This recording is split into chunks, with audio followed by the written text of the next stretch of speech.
ចម្រៀងផ្ញើជូនស្រីមុំស្ដាប់ហើយកុំយំ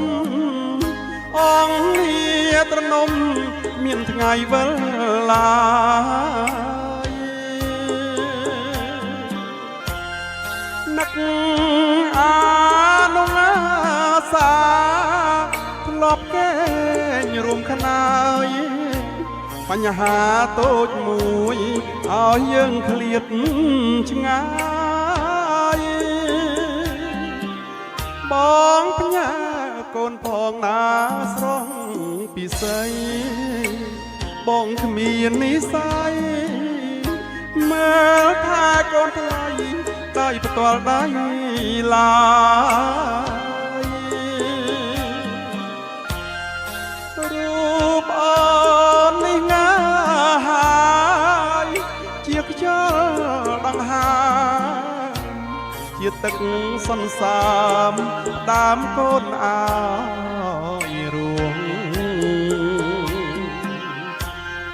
អើកូ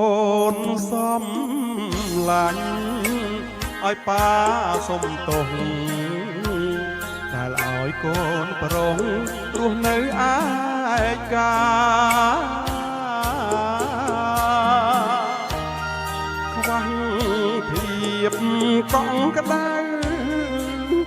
ណាំងថ្នមពីបារួងតែគ្រួសារតែដល់ផ្លូវបាច់យប់ស្ងាត់ជ្រងំប៉ាយំនឹកកូនពេលនឹកម្ដងចង់ស្ទុំត្រកងបីបំកាយា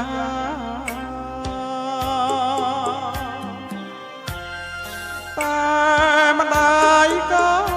នថ្លៃគ្មានក្ដីមេត្តា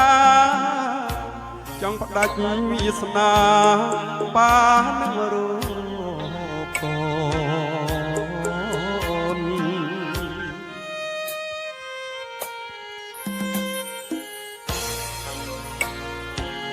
កូនប៉ាឲ្យប៉ាសុំទោស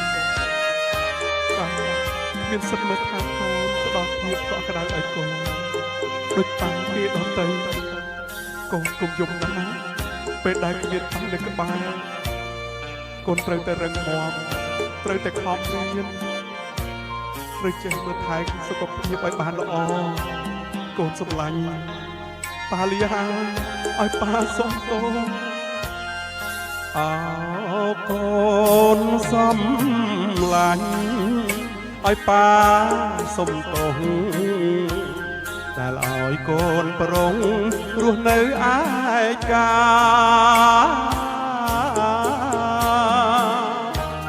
ខ្វះ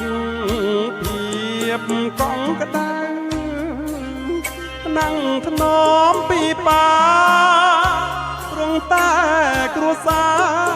ដែលដល់ផ្លូវបាច់យប់ស្ងាត់ជ្រងំប៉ាយំនឹកកូនពេលនឹកម្ដងចង់ស្ទុំត្រកងបីបំកាយា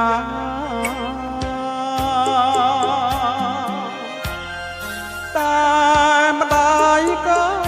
នថ្លៃមានក្ដីមេត្តាចង់ផ្ដាច់វាសនាប៉ានឹងរូបកូន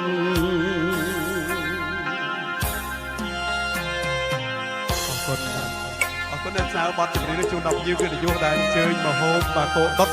ដល់បង99នៅមុខកាលទឹកលៀងលើទាំងអស់ជំនុំស្រាប់កំសាន្តហើយមានការខុសឆ្គងឲ្យសូមអធិស្ឋានបានអរគុណ